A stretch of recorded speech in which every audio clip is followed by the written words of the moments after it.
Yes, Kenya.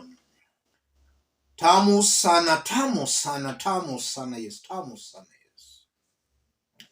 In this video, I want us to have a look at a news item captured by NTV today. NTV is depicting a split between Rigathi DCP party and Justin Muturi's DP party over Mbeere North constituency. Both Rigathi and Justin Muturi are fielding candidates for that by-election. Muturi wants Rigathi's candidate to withdraw and to support his candidate because he believes this candidate is the most popular, the best candidate who can win that by-election. But Rigathi DCP party is saying, over our dead body, we can't withdraw our candidate. So there is a looming split, a looming fierce fight between Rigathi and Justin Muturi. And we know all these are opposition luminaries. And should they continue fighting, William Ruto's candidate can spring a surprise to win that seat. Let's have a look at the news item, for it's going to inform the basis of our analysis right now. Have a look at this.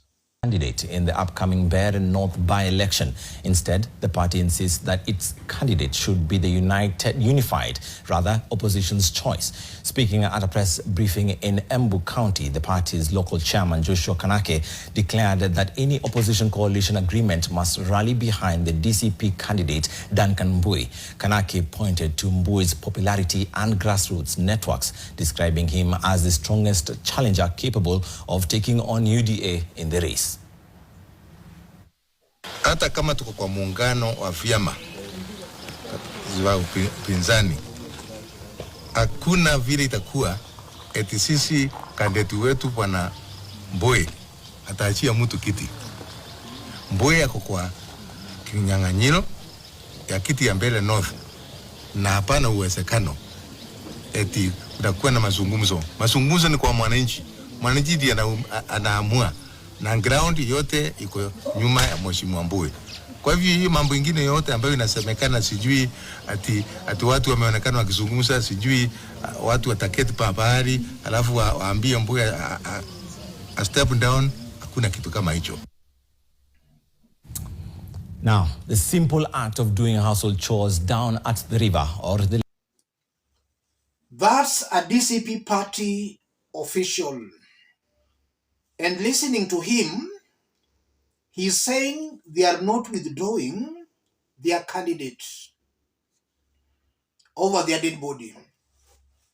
So we might find DCP candidate and DP candidate all at the ballot. I want us to put all that into perspective for Kenyans to understand exactly what that means politically and what are the political implications of that recalcitrancy.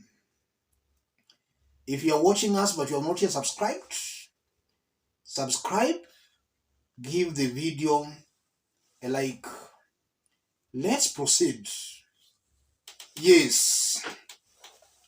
A few hours ago, we did analyze Mbeere North by-election. And I did explain how the candidates are faring, considering some recent opinion polls and surveys that have been conducted there. And for those who missed that analysis, let's just remind ourselves on how these candidates are faring in Mbeere North constituency. An opinion poll was done slightly about 2 months ago there, though opinion polls do change. Today they can show one candidate leading, tomorrow it might be another candidate. An opinion poll was conducted about 2 months ago, and the leading candidate was Leonard Murikim who is gunning or who is UDA party aspirant.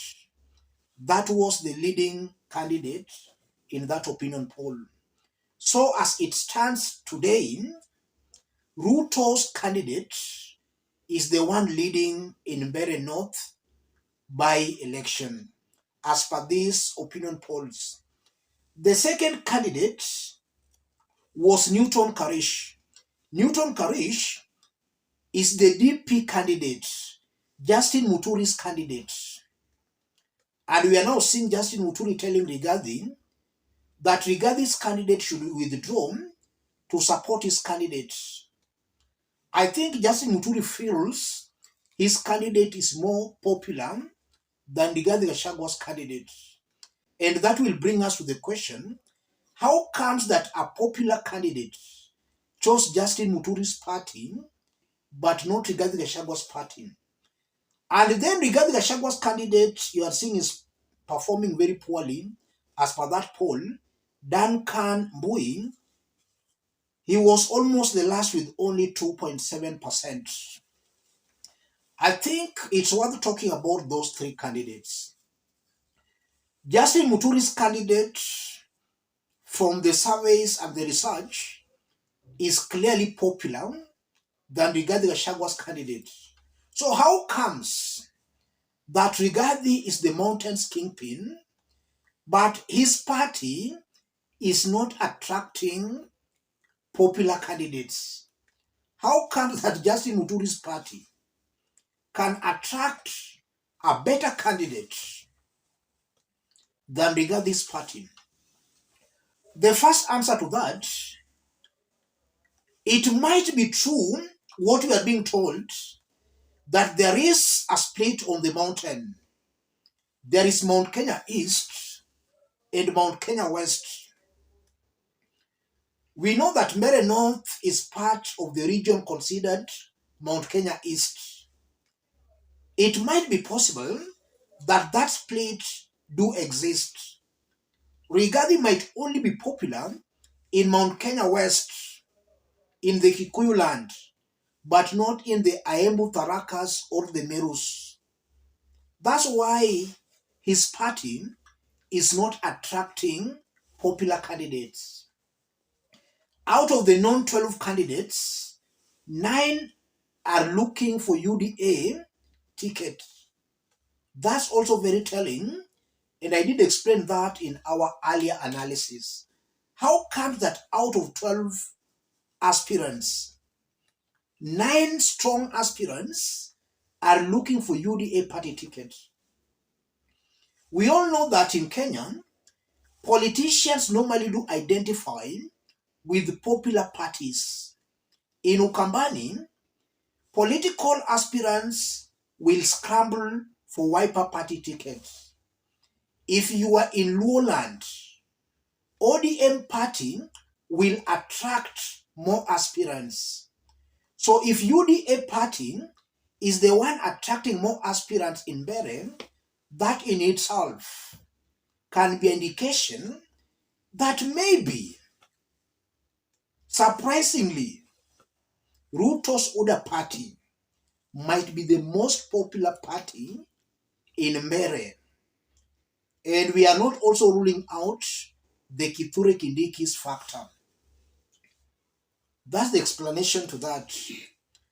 And in the event Rigathi and Justin Muturi do not sort out their differences, if they don't produce one candidate, Ruto's party might win Mbeere North constituency. And should that happen, just as I did explain in our earlier analysis, that will be a very big blow to Rigathi Gachagua. Yes. Another explanation to all that, it can also be possible that Rigathi Gachagua is overrated. He might not be as popular as Kenyans have been made to believe. You know, Kenyans think Rigathi is very popular on the mountain. It might not be the case. It might be the social media hype and the mainstream media hype. Mainstream media and social media can hype you to a point you appear to be very popular, but that might not be the case on the ground. And in our yesterday's analysis, we also saw what happened during Jivanji Bunge la Wananchi election. There were some very loud candidates who performed very poorly. A little known candidate actually won Bunge presidency. So the candidate was very popular on the ground, but social media, mainstream media, had not been hyping him. There have been social media and mainstream media have been hyping other candidates who are not necessarily popular. That's exactly what I'm seeing in Mbeere North constituency. So that split might be true. Mount Kenya East and West, where West are the Kikuyus, East are the Tharakas, Aembus, and the Merus. That split might be true. Rigathi might only be popular in Mount Kenya West, in the Kikuyu nation, not this other side. Rigathi might not be popular at all. He might be overrated.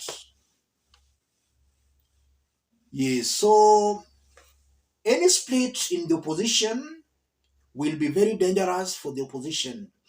And even when it comes to the presidency, if the opposition will not field one candidate, then we should expect to find Kalonzo going for the presidency, Rigathi going for the presidency, Matiang'i going for the presidency. And just as I've always said, Ruto will have them for breakfast. Let's meet in our next analysis. Thank you. God bless you. God bless Kenya.